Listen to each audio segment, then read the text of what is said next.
CIET NCERT द्वारा प्रस्तुत है कक्षा 8 की सामाजिक विज्ञान की पाठ्य पुस्तक सामाजिक एवं राजनीतिक जीवन 3। प्रस्तुत है इस पुस्तक का अध्याय 10, शीर्षक कानून और सामाजिक न्याय, पृष्ठ 120। क्या आपको कक्षा 7 का बाजार में एक कमीज अध्याय याद है?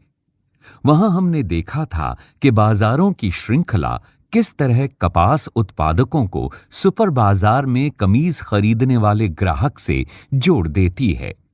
इस श्रृंखला में हर मोड़ पर क्रय विक्रय चल रहा था। कपास पैदा करने वाला छोटा किसान, इरोड के बुनकर या कपड़ा निर्यात कारखाने के मजदूर कमीज के उत्पादन में प्रत्यक्ष या अप्रत्यक्ष रूप से शामिल बहुत सारे लोग बाजार में शोषण का शिकार होते हैं। उनके साथ उचित बर्ताव नहीं होता। बाजार में हर जगह लोगों के शोषण की संभावना बनी रहती है, चाहे वे मजदूर हों, उपभोक्ता हों या उत्पादक हों। लोगों को इस तरह के शोषण से बचाने के लिए सरकार कुछ कानून बनाती है। इन कानूनों के जरिए इस बात की कोशिश की जाती है कि बाजार में अनुचित तौर तरीकों पर अंकुश लगाया जाए। इस पृष्ठ पर सबसे नीचे एक चित्र दिखाया गया है, जिसमें एक महानगर के बहुत बड़े व्यावसायिक इलाके में कुछ मजदूर काम पर जाते हुए दिखाए गए हैं। इस चित्र के माध्यम से सामाजिक असमानता को दर्शाया गया है। पृष्ठ 121। आइए बाजार की एक आम स्थिति को देखें जिसमें कानून बहुत मायने रखता है। मसला मजदूरों के मेहनताने का है। निजी कंपनियां, ठेकेदार, कारोबारी लोग आमतौर पर ज्यादा से ज्यादा मुनाफा कमाने की कोशिश करते हैं। मुनाफे की चाह में कई बार वे मजदूरों को उनका हक नहीं देते और कई बार तो उनका मेहनताना तक नहीं देते। मजदूरों को उनका मेहनताना न देना कानून की नजर में गैर कानूनी या गलत है। मजदूरों को मेहनताना कम न मिले या उनको वाजिब मेहनताना मिले, इस बात को सुनिश्चित करने के लिए न्यूनतम वेतन का भी एक कानून बनाया गया है। इस कानून के तहत किसी भी मजदूर को न्यूनतम वेतन से कम मजदूरी नहीं दी जा सकती। न्यूनतम वेतन में हर कुछ साल में बढ़ोतरी कर दी जाती है। जिस तरह मजदूरों को सुरक्षा प्रदान करने के लिए न्यूनतम वेतन का कानून बनाया गया है, उसी तरह बाजार में उत्पादकों और उपभोक्ताओं के हितों की रक्षा करने के लिए भी कानून बनाए गए हैं। इन कानूनों के जरिए मजदूर, उपभोक्ता या उत्पादक तीनों के संबंधों को इस तरह संचालित किया जाता है कि उनमें से किसी का शोषण न हो। इस पृष्ठ पर दाईं ओर ऊपर नीले रंग के अक्षरों में आपसे कुछ प्रश्न पूछे गए हैं।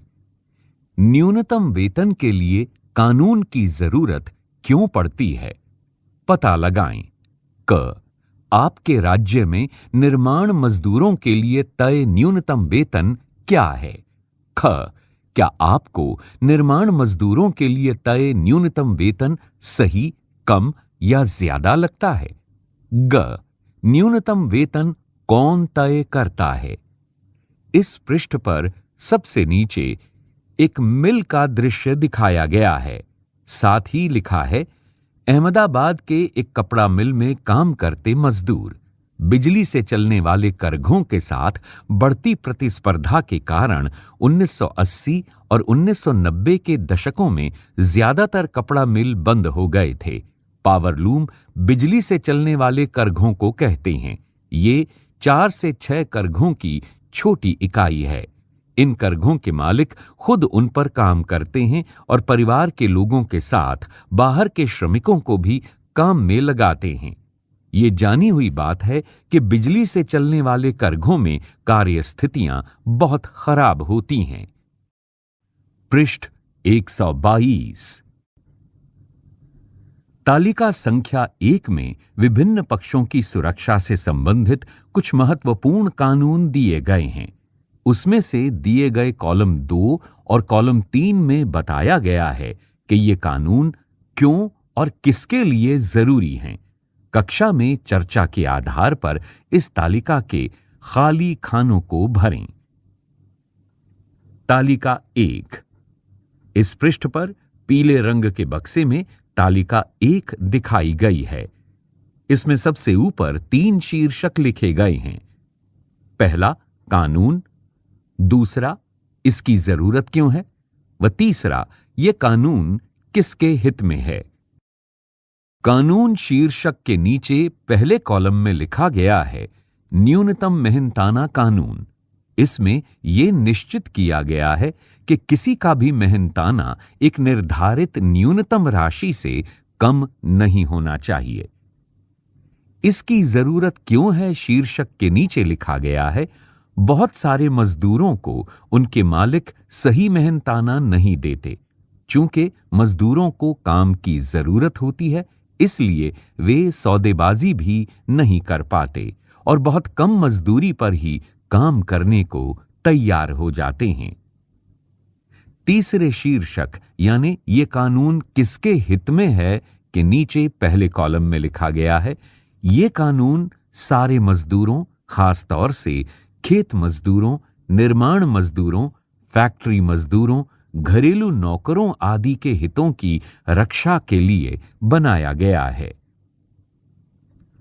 शीर्षक कानून के नीचे दूसरे कॉलम में लिखा गया है कार्यस्थल पर पर्याप्त सुरक्षा व्यवस्था का इंतजाम करने वाले कानून। उदाहरण के लिए चेतावनी अलार्म, आपातकालीन द्वार आदि सही ढंग से काम कर रहे हों। इसकी जरूरत क्यों है शीर्षक के नीचे कॉलम 2 को खाली छोड़ा गया है। इसे भरें। इसके ठीक सामने यह कानून किसके हित में है शीर्षक के नीचे दिखाए गए दूसरे कॉलम को भी खाली छोड़ा गया है। इस कॉलम को भरें। कानून शीर्षक के नीचे तीसरे कॉलम में लिखा गया है चीजों की गुणवत्ता निर्धारित मानकों के अनुरूप होनी चाहिए ये बताने वाले कानून। उदाहरण के लिए विद्युत उपकरण सुरक्षा मानकों के अनुरूप होने चाहिए। इसकी जरूरत क्यों है शीर्षक के नीचे तीसरे कॉलम में लिखा गया है विद्युत उपकरणों, भोजन, दवाई आदि की खराब गुणवत्ता के कारण उपभोक्ताओं का जीवन खतरे में पड़ सकता है। यह कानून किसके हित में है शीर्षक के नीचे तीसरे कॉलम को खाली छोड़ा गया है। कृपया इसे भरें। कानून शीर्षक के नीचे चौथे कॉलम में लिखा गया है जरूरी चीजों जैसे चीनी, मिट्टी का तेल, अनाज आदि की कीमतों को नियंत्रण में रखने वाले कानून। इसकी जरूरत क्यों है शीर्षक के नीचे चौथे कॉलम को खाली छोड़ा गया है। यह कानून किसके हित में है शीर्षक के नीचे चौथे कॉलम में लिखा गया है ऐसे गरीबों के हितों की रक्षा के लिए जो कि इन चीजों की भारी कीमत वहन नहीं कर सकते। कानून शीर्षक के नीचे पांचवें कॉलम में लिखा गया है ऐसे कानून जो फैक्ट्रियों को हवा या पानी में प्रदूषण फैलाने से रोकते हैं। इसकी जरूरत क्यों है शीर्षक के नीचे पांचवें कॉलम को खाली छोड़ा गया है। यह कानून किसके हित में है शीर्षक के नीचे पांचवें कॉलम को खाली छोड़ा गया है। कानून शीर्षक के नीचे छठे कॉलम में लिखा गया है कार्यस्थल पर बाल मजदूरी को रोकने वाले कानून।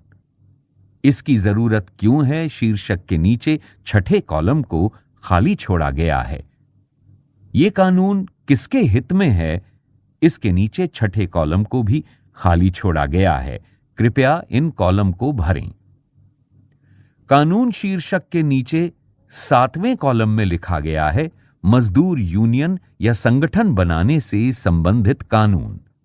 इसकी जरूरत क्यों है शीर्षक के नीचे सातवें कॉलम में लिखा गया है यूनियनों में संगठित होकर मजदूर अपनी संयुक्त ताकत के सहारे सही वेतन और बेहतर कार्य स्थितियों के लिए आवाज उठा सकते हैं। ये कानून किसके हित में है शीर्षक के नीचे सातवें कॉलम को खाली छोड़ा गया है। कृपया इसे भरें। पृष्ठ 123। कानून बना देना ही काफी नहीं होता, सरकार को ये भी सुनिश्चित करना होता है कि कानूनों को लागू किया जाए। इसका मतलब यह है कि कानून को लागू किया जाना बहुत जरूरी होता है।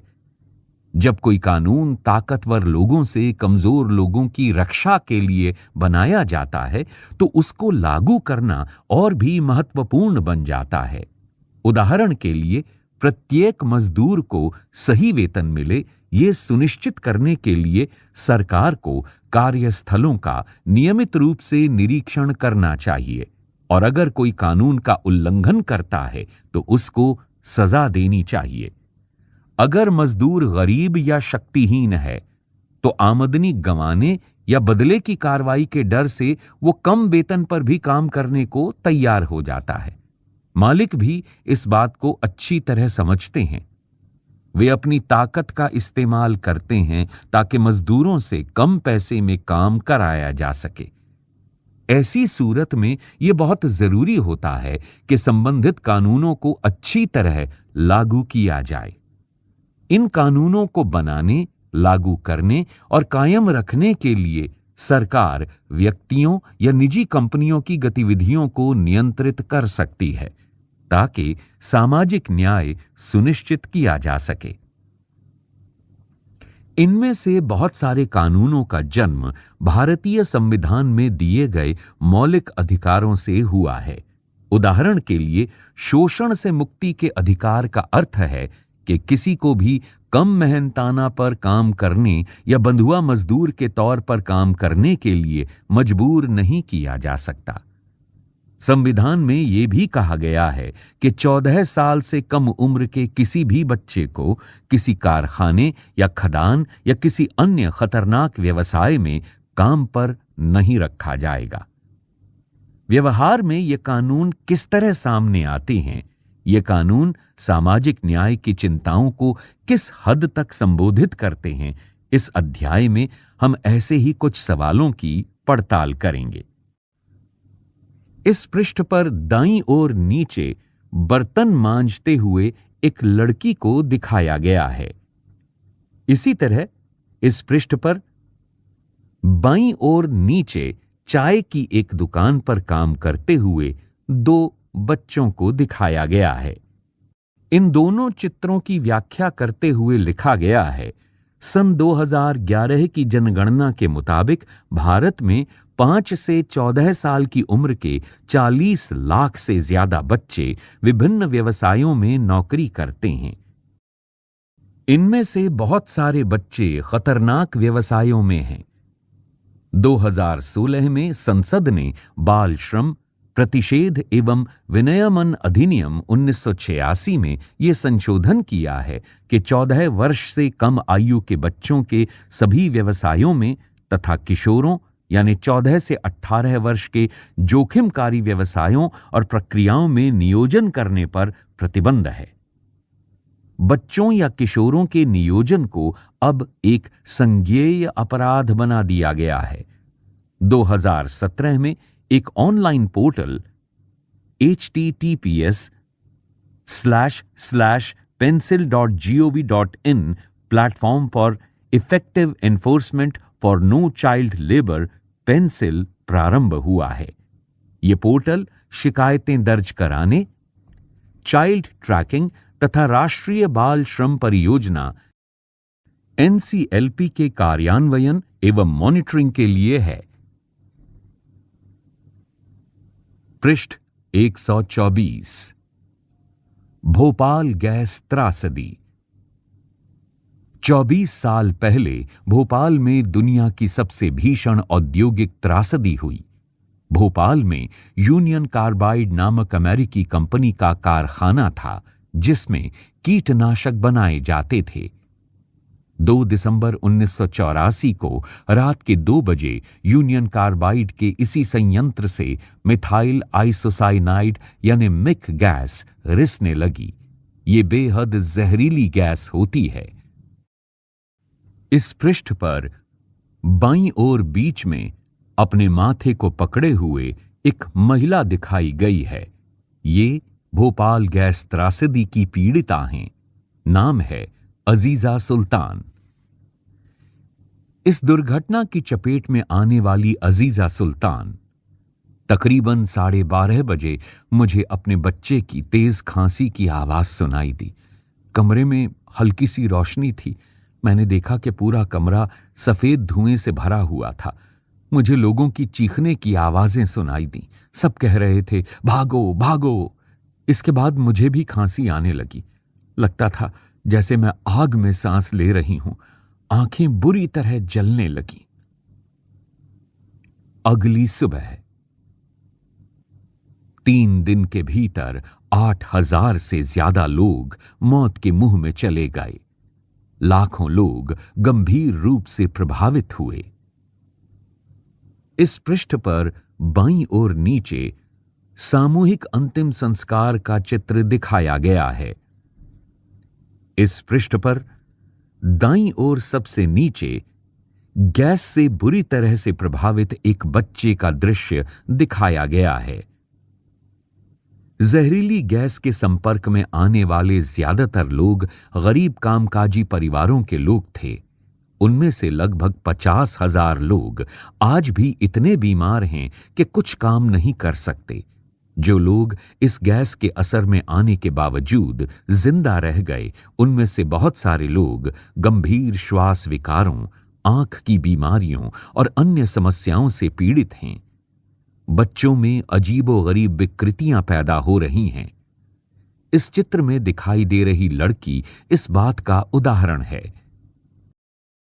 पृष्ठ 125।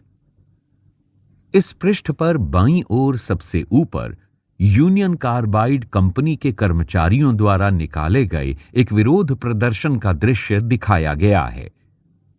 इसके साथ ही लिखा है, ये तबाही कोई दुर्घटना नहीं थी। यूनियन कार्बाइड ने पैसा बचाने के लिए सुरक्षा उपायों को जानबूझकर नजरअंदाज किया था। 2 दिसंबर की त्रासदी से बहुत पहले भी कारखाने में गैस का रिसाव हो चुका था। इन घटनाओं में एक मजदूर की मौत हुई थी, जबकि बहुत सारे घायल हुए थे। इस पृष्ठ पर बीच में गैस राहत मंत्री से बातचीत करते हुए गैस पीड़ित एक दृश्य के माध्यम से दिखाए गए हैं। इसके दाईं ओर लिखा है, सबूतों से पूरी तरह साफ था कि इस महाविनाश के लिए यूनियन कार्बाइड ही दोषी है, लेकिन कंपनी ने अपनी गलती मानने से इनकार कर दिया। इसके बाद शुरू हुई कानूनी लड़ाई में पीड़ितों की ओर से सरकार ने यूनियन कार्बाइड के खिलाफ दीवानी मुकदमा दायर कर दिया। 1985 में सरकार ने $3 अरब का मुआवजा मांगा था, लेकिन 1989 में केवल $47 करोड़ के मुआवजे पर अपनी सहमति दे दी। इस त्रासदी से जीवित बच निकलने वाले लोगों ने इस फैसले के खिलाफ सर्वोच्च न्यायालय में अपील की, मगर सर्वोच्च न्यायालय ने भी इस फैसले में कोई बदलाव नहीं किया। इस पृष्ठ पर बाईं ओर नीचे एक दृश्य दिखाया गया है, जिसमें यूनियन कार्बाइड संयंत्र के इर्द गिर्द बिखरे पड़े रसायनों के बोरे दिखाए गए हैं। इस चित्र के सामने दाईं ओर लिखा गया है, यूनियन कार्बाइड ने कारखाना तो बंद कर दिया, लेकिन भारी मात्रा में विषैले रसायन वहीं छोड़ दिए। ये रसायन रिस रिस कर जमीन में जा रहे हैं, जिससे वहां का पानी दूषित हो रहा है। अब ये संयंत्र डाउ केमिकल नामक कंपनी के कब्जे में है, जो इसकी साफ सफाई का जिम्मा उठाने को तैयार नहीं है। इस पृष्ठ पर बाईं ओर नीचे कैंडल मार्च का एक दृश्य दिखाया गया है, जिसमें विरोध करती और मोमबत्ती जलाती एक महिला दिखाई गई हैं। नीचे लिखा है, इंसाफ की लड़ाई अभी जारी है। इस चित्र के सामने दाईं ओर लिखा है, 24 साल बाद भी लोग न्याय के लिए संघर्ष कर रहे हैं। वे पीने के साफ पानी, स्वास्थ्य सुविधाओं और यूनियन कार्बाइड के जहर से ग्रस्त लोगों के लिए नौकरियों की मांग कर रहे हैं। उन्होंने यूनियन कार्बाइड के चेयरमैन एंडरसन को सजा दिलाने के लिए भी आंदोलन चलाया है। पृष्ठ 126। एक मजदूर की कीमत क्या होती है? अगर आप भोपाल के महाविनाश की वजहों को समझना चाहते हैं तो सबसे पहले यह जानना पड़ेगा कि यूनियन कार्बाइड ने भारत में ही अपना कारखाना क्यों खोला। विदेशी कंपनियों के भारत आने का एक कारण यहां का सस्ता श्रम है। अगर ये कंपनियां अमेरिका या किसी और विकसित देश में काम करें तो उन्हें भारत जैसे गरीब देशों के मजदूरों के मुकाबले वहां के मजदूरों को ज्यादा वेतन देना पड़ेगा। भारत में न केवल वे कम कीमत पर काम करवा सकती हैं, बल्कि यहां के मजदूर ज्यादा घंटों तक भी काम कर सकते हैं। यहां मजदूरों के लिए आवास जैसी दूसरी चीजों पर भी खर्चे की ज्यादा जरूरत नहीं होती। इस तरह ये कंपनियां यहां कम लागत पर ज्यादा मुनाफा कमा सकती हैं। लागत में कटौती के तरीके इससे खतरनाक भी हो सकते हैं। लागत में कमी लाने के लिए सुरक्षा उपायों की अक्सर अनदेखी की जाती है। यूनियन कार्बाइड के कारखाने में एक भी सुरक्षा उपकरण या तो सही ढंग से काम नहीं कर रहा था या उनकी संख्या कम थी। 1980 से 1984 के बीच मिग संयंत्र के कामगारों के दल की संख्या 12 से घटाकर 6 की जा चुकी थी। मजदूरों के लिए सुरक्षा प्रशिक्षण की अवधि तो 6 महीने से घटाकर केवल 15 दिन कर दी गई थी। मिग कारखाने के लिए रात की पाली के मजदूर का पद ही खत्म कर दिया गया था। यूनियन कार्बाइड के भोपाल और अमेरिकी संयंत्रों में सुरक्षा व्यवस्था में फर्क जानने के लिए ये पढ़ें। पश्चिमी वर्जीनिया यानी अमेरिका में कंप्यूटरीकृत चेतावनी और निगरानी व्यवस्था मौजूद थी।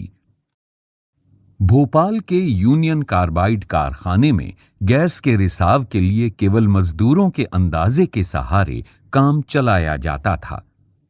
पश्चिम वर्जीनिया में खतरा पैदा होने पर लोगों को सुरक्षित स्थानों पर ले जाने की व्यवस्था मौजूद थी, जबकि भोपाल में ऐसा कुछ नहीं था। अलग अलग देशों के बीच सुरक्षा मानकों में इतना भारी फर्क क्यों है? और दुर्घटना हो जाने के बाद पीड़ितों को इतना मामूली मुआवजा क्यों दिया जा रहा है? इस बात का जवाब यह है कि भारतीय मजदूर का मोल अभी भी ज्यादा नहीं माना जाता। इस पृष्ठ पर बाईं ओर ऊपर एक चित्र दिखाया गया है और इस चित्र में कुछ मजदूरों को काम पर जाते हुए दिखाया गया है। नीचे लिखा गया है, निर्माण स्थलों पर दुर्घटनाएं आम हैं। इसके बावजूद सुरक्षा उपकरणों और अन्य सावधानियों को अक्सर नजरअंदाज कर दिया जाता है। पृष्ठ 127।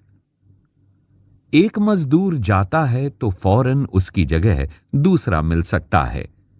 हमारे यहां बेरोजगारी इतनी ज्यादा है कि थोड़ी सी तनख्वाह के बदले न जाने कितने लोग असुरक्षित स्थितियों में भी काम करने को तैयार हो जाते हैं। मजदूरों की इस कमजोरी का फायदा उठाकर मालिक कार्यस्थल पर सुरक्षा की जिम्मेदारी से बच जाते हैं। इस तरह भोपाल गैस त्रासदी के इतने सालों बाद भी मालिकों के बर्बर रवैये के कारण निर्माण स्थलों, खदानों या कारखानों में दुर्घटना की खबरें हर रोज आती रहती हैं। इस पृष्ठ पर बाईं ओर बीच में नीले रंग के अक्षरों में आपसे कुछ प्रश्न पूछे गए हैं। लिखा गया है, आपको ऐसा क्यों लगता है कि किसी फैक्ट्री में सुरक्षा कानूनों को लागू करना बहुत महत्वपूर्ण होता है? क्या आप कुछ दूसरी ऐसी स्थितियों का उल्लेख कर सकते हैं जहां कानून या नियम तो मौजूद हैं, परंतु उनके क्रियान्वयन में ढिलाई के कारण लोग उनका पालन नहीं करते? उदाहरण के लिए मोटर गाड़ियों की तेज रफ्तार, हेलमेट, सीट बेल्ट न पहनना और वाहन चलाते समय मोबाइल फोन का उपयोग करना। कानूनों को लागू करने में क्या समस्याएं आती हैं? क्या आप क्रियान्वयन में सुधार के लिए कुछ सुझाव दे सकते हैं? इस पृष्ठ पर बाईं ओर ऊपर नीले रंग के अक्षरों में एक शीर्षक लिखा गया है, सुरक्षा कानूनों का क्रियान्वयन। कानून बनाने और लागू करने वाली संस्था के नाते ये सुनिश्चित करना सरकार की जिम्मेदारी है कि सुरक्षा कानूनों को सही ढंग से लागू किया जाए। सरकार को इस बात का भी ध्यान रखना चाहिए कि अनुच्छेद 21 में दिए गए जीवन के अधिकार का उल्लंघन न हो।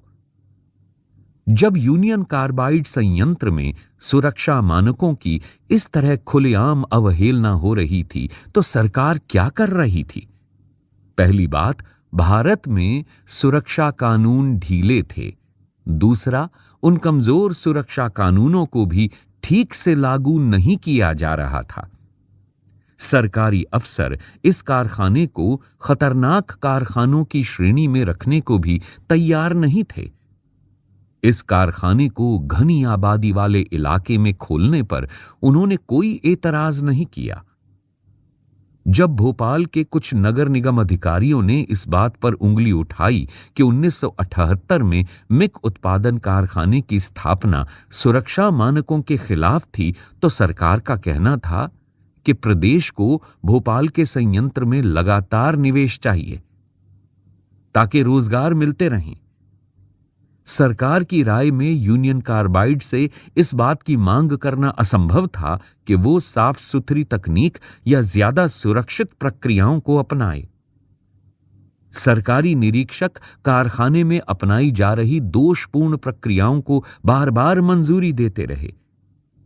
जब कारखाने में बार बार गैस का रिसाव होने लगा और सबको ये बात समझ में आ चुकी थी कि कहीं कुछ भारी गड़बड़ी चल रही है, तब भी निरीक्षकों के कान पर जूं तक नहीं रेंगी। कानून बनाने और उनको लागू करने वाली संस्था के लिए यह रवैया सही नहीं है।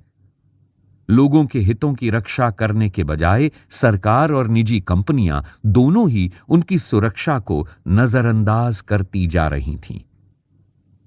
यह हरगिज अच्छी स्थिति नहीं है। जब भारत में स्थानीय और विदेशी व्यवसायी नए नए कारखाने खोलते जा रहे हैं, तो मजदूरों के अधिकारों की रक्षा करने वाले सख्त कानूनों और उनके ज्यादा बेहतर क्रियान्वयन की जरूरत और बढ़ गई है।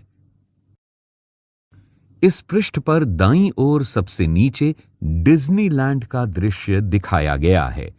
इसके नीचे लिखा गया है, हाल ही में एक ट्रैवल एजेंसी को आदेश दिया गया कि वो अपने कुछ ग्राहकों को 8 लाख रुपए का मुआवजा दे। इन सैलानियों को मुआवजा इसलिए दिया जा रहा था क्योंकि कंपनी की लापरवाही के कारण वे डिज्नीलैंड देखने और पेरिस में खरीदारी करने से वंचित रह गए थे। तो फिर भोपाल गैस त्रासदी के पीड़ितों को जिंदगी भर की पीड़ा और नुकसान के बदले इतना कम मुआवजा क्यों मिला? पृष्ठ 128। इस पृष्ठ पर सबसे ऊपर नीले रंग के अक्षरों में लिखा है, पर्यावरण की रक्षा के लिए नए कानून। 1984 में हमारे पास पर्यावरण की रक्षा के लिए बहुत कम कानून थे। इन कानूनों को लागू करने की व्यवस्था तो और भी कमजोर थी। पर्यावरण को एक मुफ्त चीज माना जाता था। किसी भी उद्योग को हवा पानी में प्रदूषण छोड़ने की खुली छूट मिली हुई थी। चाहे नदियां हों, हवा हो या भूमिगत पानी हो, पर्यावरण दूषित हो रहा था और लोगों की सेहत के साथ खिलवाड़ किया जा रहा था। ढीले सुरक्षा मानकों से न केवल यूनियन कार्बाइड को फायदा मिला, बल्कि उसे प्रदूषण से निपटने के लिए पैसा भी खर्च नहीं करना पड़ा। अमेरिका में यही कंपनी इस जिम्मेदारी से नहीं बच सकती थी। भोपाल त्रासदी ने पर्यावरण के मुद्दों को अगली कतार में ला दिया। कई लाख ऐसे लोग कारखाने से निकली जहरीली गैस का शिकार बन गए थे जो इस कारखाने से किसी भी तरह से जुड़े हुए नहीं थे। इससे लोगों को ये एहसास हुआ कि मौजूदा कानून चाहे कितने भी कमजोर हों, वे केवल मजदूरों से ही संबंधित हैं। उनमें उन आम लोगों के अधिकारों पर ध्यान नहीं दिया गया है जो औद्योगिक दुर्घटनाओं के कारण घायल होते हैं। इस पृष्ठ पर बाईं ओर सबसे ऊपर एक सरकारी हैंडपंप के सामने 2 बच्चे पानी निकालते हुए दिखाए गए हैं और इस चित्र में ऊपर लिखा गया है, Dow, how many more must die. इस चित्र के नीचे लिखा गया है, भोपाल स्थित यूनियन कार्बाइड फैक्ट्री के आसपास दूषित इलाकों में स्थित हैंडपंपों को सरकार ने लाल रंग से पुतवा दिया है, फिर भी स्थानीय लोग उनका इस्तेमाल कर रहे हैं क्योंकि उनके पास साफ पानी का कोई स्रोत नहीं है। इस पृष्ठ पर बाईं ओर नीचे एक चित्र दिखाया गया है जिसमें बाईं ओर सबसे ऊपर लिखा है गोल 09। इस चित्र के ऊपर लिखा गया है इंडस्ट्री, इनोवेशन एंड इंफ्रास्ट्रक्चर।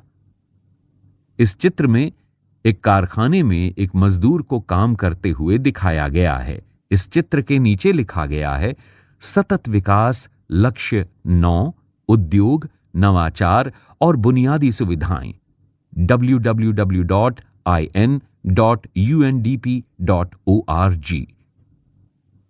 पर्यावरणवादी कार्यकर्ताओं तथा अन्य लोगों के इस दबाव से निपटने के लिए भोपाल गैस त्रासदी के बाद भारत सरकार ने पर्यावरण के बारे में नए कानून बनाए। पर्यावरण को नुकसान पहुंचाने के लिए प्रदूषण फैलाने वालों को ही जिम्मेदार माना जाने लगा। इसके पीछे समझ ये थी कि हमारे पर्यावरण पर अगली पीढ़ियों का भी हक बनता है और उसे केवल औद्योगिक विकास के लिए नष्ट नहीं किया जा सकता। अदालतों ने स्वस्थ पर्यावरण के अधिकार को जीवन के मौलिक अधिकार का हिस्सा बताते हुए कई महत्वपूर्ण फैसले दिए। सुभाष कुमार बनाम बिहार राज्य 1991 के मुकदमे में सर्वोच्च न्यायालय ने कहा कि जीवन का अधिकार संविधान के अनुच्छेद 21 के तहत एक मौलिक अधिकार है और इसमें प्रदूषण मुक्त हवा और पानी का अधिकार भी शामिल है। ये सरकार की जिम्मेदारी है कि वो प्रदूषण पर अंकुश लगाने, नदियों को साफ रखने और जो दोषी हैं उन पर भी भारी जुर्माना लगाने के लिए कानून और प्रक्रियाएं तय करे। इस पृष्ठ पर बाईं ओर सबसे नीचे नीले रंग के अक्षरों में आपसे कुछ महत्वपूर्ण प्रश्न पूछे गए हैं। लिखा गया है, स्वच्छ वातावरण एक जन सुविधा है। क्या आप इस बयान की व्याख्या कर सकते हैं? हमें नए कानूनों की जरूरत क्यों है? कंपनियां और ठेकेदार पर्यावरण कानूनों का उल्लंघन कैसे कर पाते हैं? पृष्ठ 129। इस पृष्ठ पर बाईं ओर पीले रंग के बक्से में महत्वपूर्ण जानकारी दी गई है। शीर्षक के रूप में इसमें लिखा गया है, जन सुविधा के रूप में पर्यावरण। हाल के वर्षों में न्यायालयों ने पर्यावरण से जुड़े मुद्दों पर कई कड़े आदेश दिए हैं। ऐसे कई आदेशों से लोगों की रोजी रोटी पर भी बुरा असर पड़ा है। मिसाल के तौर पर अदालत ने आदेश दिया कि दिल्ली के रिहायशी इलाकों में काम करने वाले उद्योगों को बंद कर दिया जाए या उन्हें शहर से बाहर दूसरे इलाकों में भेज दिया जाए। इनमें से कई कारखाने आसपास के वातावरण को प्रदूषित कर रहे थे। इन कारखानों की गंदगी से यमुना नदी भी प्रदूषित हो रही थी क्योंकि इन कारखानों को नियमों के हिसाब से नहीं चलाया जा रहा था। अदालत की कार्रवाई से एक समस्या तो हल हो गई, लेकिन एक नई समस्या पैदा भी हो गई। कारखानों के बंद हो जाने से बहुत सारे मजदूरों के रोजगार खत्म हो गए। बहुतों को दूर दराज के इलाकों में जाना पड़ा जहां उन कारखानों को दोबारा चालू किया गया था। अब प्रदूषण की समस्या इन नए इलाकों में पैदा हो रही है। ये इलाके प्रदूषित होने लगे हैं। मजदूरों की सुरक्षा संबंधी स्थितियों का मुद्दा अभी भी वैसा का वैसा है। भारत में पर्यावरणीय मुद्दों पर हुए ताजा अनुसंधानों से ये बात सामने आई है कि मध्य वर्ग के लोग पर्यावरण की चिंता तो करने लगे हैं, लेकिन वे अक्सर गरीबों की पीड़ा को ध्यान में नहीं रखते। इसलिए उनमें से बहुतों को ये तो समझ में आता है कि शहर को सुंदर बनाने के वास्ते बस्तियों को हटाना चाहिए या प्रदूषण फैलाने वाली फैक्ट्रियों को शहर के बाहर ले जाना चाहिए, लेकिन यह समझ में नहीं आता कि इससे बहुत सारे लोगों की रोजी रोटी भी खतरे में पड़ सकती है। जहां एक तरफ स्वच्छ पर्यावरण के बारे में जागरूकता बढ़ रही है, वहीं दूसरी तरफ मजदूरों की सुरक्षा के बारे में लोग ज्यादा चिंता नहीं जता रहे हैं। अब चुनौती ऐसे समाधान ढूंढने की है जिनमें स्वच्छ वातावरण का लाभ सभी को मिल सके। इसका एक तरीका यह है कि हम कारखानों में ज्यादा स्वच्छ तकनीकों और प्रक्रियाओं को अपनाने पर जोर दें। इसके लिए सरकार को भी चाहिए कि वो कारखानों को प्रोत्साहन और मदद दे। उसे प्रदूषण फैलाने वालों पर जुर्माना करना होगा। इस तरह मजदूरों के रोजगार भी बच जाएंगे और समुदायों व मजदूरों को सुरक्षित पर्यावरण का अधिकार भी मिल जाएगा। इस पृष्ठ पर बाईं ओर पीले रंग के बक्से के नीचे नीले रंग के अक्षरों में आपसे कुछ महत्वपूर्ण प्रश्न पूछे गए हैं। लिखा गया है, क्या आपको लगता है कि ऊपर उद्धृत मामले में सभी पक्षों को न्याय मिला है? क्या आपको पर्यावरण की रक्षा के और तरीके दिखाई देते हैं? कक्षा में चर्चा करें। इस पृष्ठ पर दाईं ओर ऊपर एक चित्र में प्रदूषण फैलाते हुए एक वाहन को दिखाया गया है। नीचे लिखा है, गाड़ियों से उत्सर्जित धुआं पर्यावरणीय प्रदूषण का एक बड़ा स्रोत है। 1998 के बाद सर्वोच्च न्यायालय ने अपने कई फैसलों में ये आदेश दिया कि दिल्ली में डीजल से चलने वाले सभी सार्वजनिक वाहन कंप्रेस्ड नेचुरल गैस यानी सीएनजी ईंधन का इस्तेमाल करें। इन प्रयासों से दिल्ली जैसे शहरों के वायु प्रदूषण में काफी गिरावट आई है, लेकिन centre for science and environment नई दिल्ली की एक ताजा रिपोर्ट में कहा गया है कि हवा में विषैले पदार्थों का स्तर काफी ऊंचा है। ये विषैले पदार्थ पेट्रोल के बजाय डीजल से चलने वाली बसों व कारों के कारण पैदा हो रही हैं। इस पृष्ठ पर दाईं ओर नीचे एक बंद कारखाने के बाहर बैठे हुए मजदूरों का दृश्य दिखाया गया है।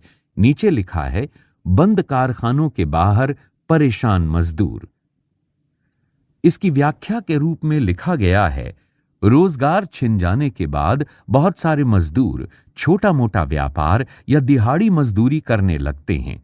कुछ मजदूरों को पहले से भी छोटे कारखानों में काम मिलता है, जहां के हालात पहले से भी ज्यादा शोषण भरे होते हैं और जहां कानूनों की स्थिति और भी ज्यादा कमजोर होती है।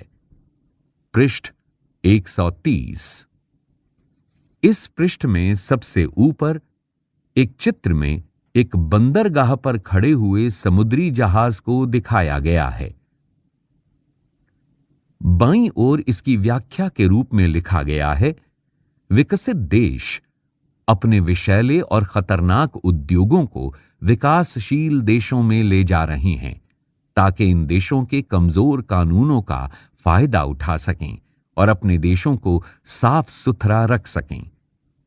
दक्षिण एशियाई देश, खासतौर से भारत, बांग्लादेश और पाकिस्तान कीटनाशक, एस्बेस्टॉस बनाने वाले या जस्ते व सीसे को संसाधित करने वाले कारखानों को बड़े पैमाने पर अपने यहां बुला रहे हैं। निष्कर्ष, चाहे बाजार हो, दफ्तर हो या कोई कारखाना हो, बहुत सारी स्थितियों में लोगों को गलत तौर तरीकों से बचाने के लिए कानून जरूरी होते हैं। निजी कंपनियां, ठेकेदार, व्यवसायी आदि ज्यादा मुनाफा कमाने के चक्कर में गलत हथकंडे भी अपनाने लगते हैं। उदाहरण के तौर पर वे मजदूरों को कम मेहनताना देते हैं, बच्चों से काम करवाते हैं, काम की स्थितियों पर ध्यान नहीं देते या पर्यावरण का ख्याल नहीं रखते और इस तरह आसपास के लोगों को भी नुकसान पहुंचाते हैं। ऐसे में सरकार की एक अहम जिम्मेदारी ये बनती है कि वो निजी कंपनियों के गलत तौर तरीकों को रोकने और सामाजिक न्याय प्रदान करने के लिए कानून बनाए, उनको लागू करे और उन पर निगरानी रखे।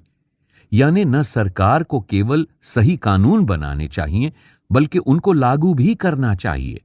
अगर कानून कमजोर हों और उनको सही ढंग से लागू न किया जाए तो उनसे भारी नुकसान हो सकता है। भोपाल गैस त्रासदी इस बात का सबूत है। इस दिशा में सरकार की तो जिम्मेदारी बनती ही है, आम लोग भी दबाव डालकर निजी कंपनियों और सरकार दोनों को समाज के हित में काम करने के लिए बाध्य कर सकते हैं। जैसा कि हमने पहले देखा, पर्यावरण एक ऐसा विषय है जहां लोगों ने जनहित के लिए दबाव डाला है और न्यायालयों ने भी स्वस्थ पर्यावरण के अधिकार को मौलिक अधिकार के रूप में जीवन का अभिन्न अंग माना है।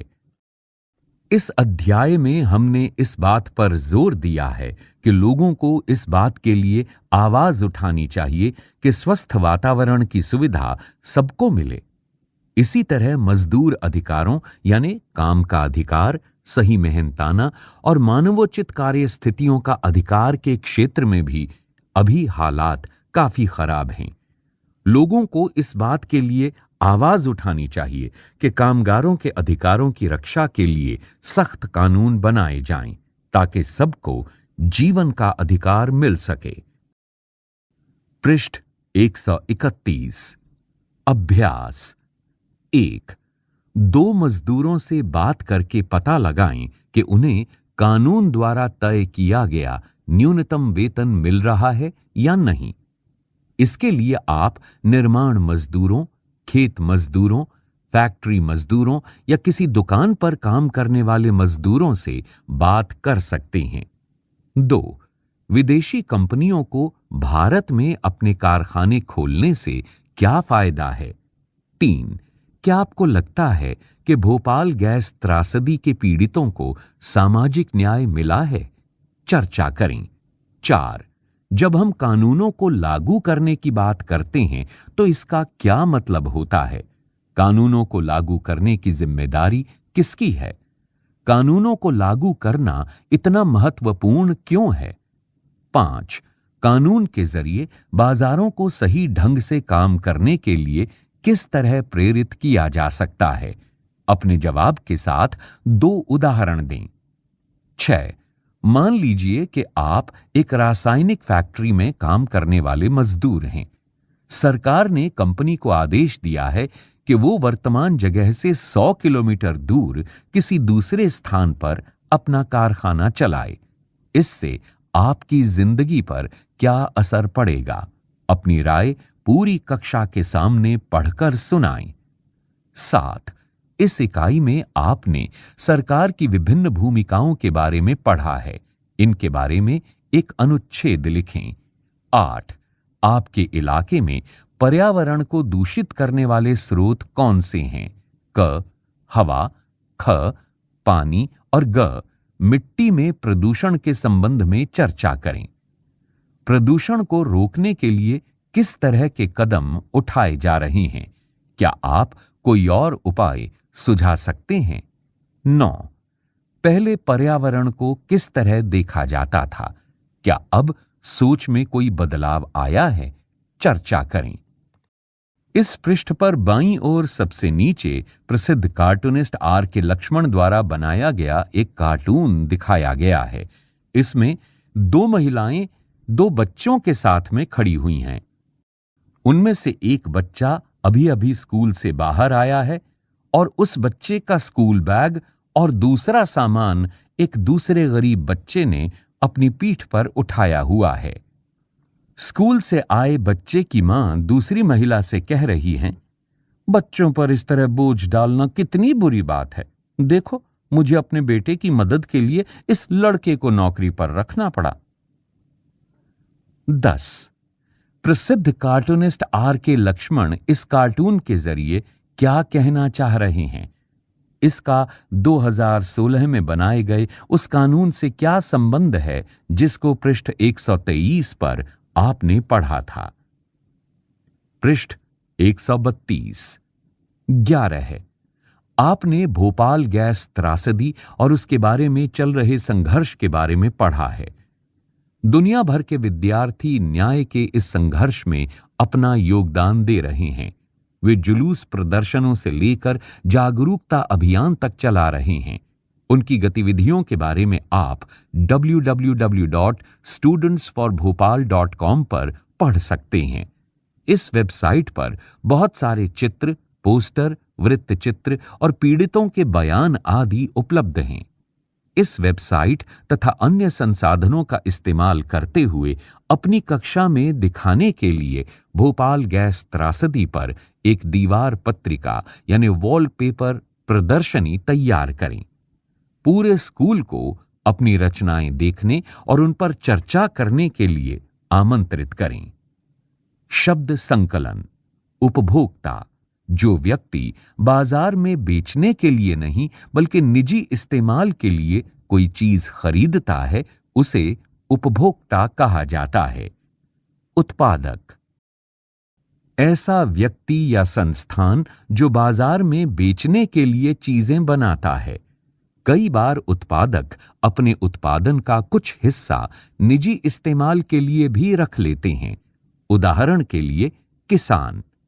निवेश, भविष्य में उत्पादन बढ़ाने या सुधारने के लिए नई मशीनरी या इमारत या प्रशिक्षण पर खर्च होने वाला पैसा। मजदूरों की यूनियन, मजदूरों का संगठन। आमतौर पर मजदूर यूनियनें कारखानों और दफ्तरों में दिखाई देती हैं, लेकिन अन्य किस्म के मजदूरों की भी यूनियनें हो सकती हैं, जैसे घरेलू नौकरों की यूनियन। यूनियन के नेता अपने सदस्यों की ओर से मालिकों के साथ सौदेबाजी और बातचीत करते हैं। मजदूर यूनियनें वेतन, श्रम नियमावली, नियुक्ति, बर्खास्तगी और पदोन्नति से संबंधित नियमों, लाभों और कार्यस्थल सुरक्षा आदि मुद्दों पर काम करती हैं। पृष्ठ 133। इस पृष्ठ पर पीले रंग के बक्से में महत्वपूर्ण जानकारी दी गई है। शीर्षक के रूप में लिखा गया है, एक जीवित आदर्श के रूप में संविधान। जीवन का अधिकार एक मौलिक अधिकार है। संविधान के माध्यम से यह अधिकार देश के सभी नागरिकों को मिला हुआ है। जैसा कि आपने इस किताब में पढ़ा है, आम नागरिकों ने इस अधिकार यानी संविधान के अनुच्छेद 21 का विभिन्न संदर्भों में इस्तेमाल किया है। नागरिकों के इन प्रयासों से ही ये अधिकार और सार्थक व व्यापक हो गया है। उदाहरण के लिए आपने पढ़ा कि किस तरह हाकिम शेख ने स्वास्थ्य के अधिकार को जीवन के अधिकार का अभिन्न अंग साबित कर दिया। इसी तरह मुंबई के झुग्गीवासियों की कोशिशों से रोजगार के अधिकार को जीवन के अधिकार का हिस्सा माना गया। इसी अध्याय में आपने ये भी पढ़ा कि किस तरह न्यायालय ने प्रदूषण मुक्त पानी एवं हवा के अधिकार को जीवन के अधिकार का हिस्सा बताया था। इसके अलावा शिक्षा और आवास के अधिकार को भी अदालतों ने जीवन के अधिकार का हिस्सा बताया है। जीवन के अधिकार की यह विस्तृत व्याख्या आम नागरिकों के प्रयासों का नतीजा है। जब भी नागरिकों को ऐसा लगता है कि उनके मौलिक अधिकारों का उल्लंघन हो रहा है, तो वे अदालत में जाकर न्याय मांगते हैं। जैसा कि आपने इस पुस्तक में कई जगह पढ़ा है, इन्हीं मौलिक अधिकारों ने नए कानून बनाने और खास तरह की नीतियों को लागू करने में भी मदद की है। ये सब कुछ इसलिए संभव हुआ कि हमारे संविधान में कुछ खास नियम हैं जो भारत के सभी नागरिकों की प्रतिष्ठा और स्वाभिमान की रक्षा करते हैं।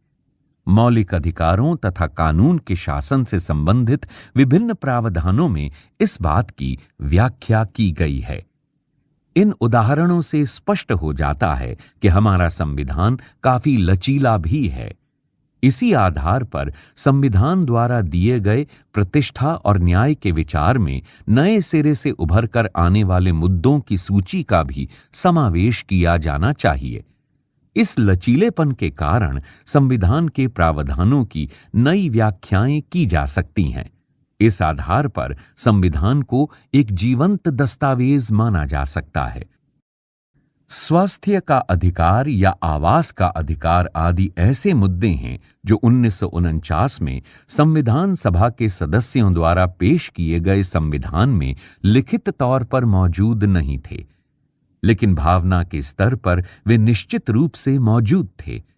इसका मतलब ये है कि संविधान में ऐसे लोकतांत्रिक आदर्श उस समय भी मौजूद थे जिनके जरिए लोग राजनीतिक प्रक्रिया का इस्तेमाल करके ये सुनिश्चित कर सकते थे कि आम नागरिकों की जिंदगी में ये आदर्श हकीकत का रूप लें। जैसा कि इस पुस्तक के अध्यायों में चर्चा की गई है, संवैधानिक आदर्शों को यथार्थ रूप देने के लिए काफी कुछ किया जा चुका है। दूसरी ओर इन्हीं अध्यायों में ये भी बताया गया है कि अभी बहुत कुछ होना बाकी है। देश के विभिन्न भागों में जनता द्वारा किए जा रहे विभिन्न संघर्ष बार बार इस बात को याद दिलाते हैं कि समाज के ज्यादातर लोगों की जिंदगी में समानता, प्रतिष्ठा और स्वाभिमान जैसे सवाल अभी भी अधूरे हैं। जैसा कि कक्षा 7 की पुस्तक में आपने पढ़ा था, मीडिया भी इन संघर्षों पर अक्सर ध्यान नहीं देता। लेकिन इसका ये मतलब नहीं है कि इन आंदोलनों पर ध्यान नहीं दिया जाना चाहिए। इस पुस्तक के विभिन्न अध्यायों में ये समझाने की चेष्टा की गई है कि संविधान में कौन से लोकतांत्रिक आदर्श दिए गए हैं और उनसे लोगों के दैनिक जीवन पर किस तरह असर पड़ता है। इसके पीछे हमारा मकसद आपको ऐसे साधन मुहैया कराना है जिनके सहारे आप अपने आसपास की दुनिया को समझने बूझने का प्रयास कर सकें और संविधान द्वारा बताए गए रास्ते पर चलते हुए उनमें हिस्सा ले सकें। इसी के साथ इस पुस्तक का अध्याय यहां समाप्त हुआ। वाचन बाबला कोछड़। तकनीकी नियंत्रण बटी लैंगलिंगडो। निर्माण सहयोग तनु गुप्ता। निर्माण एवं निर्देशन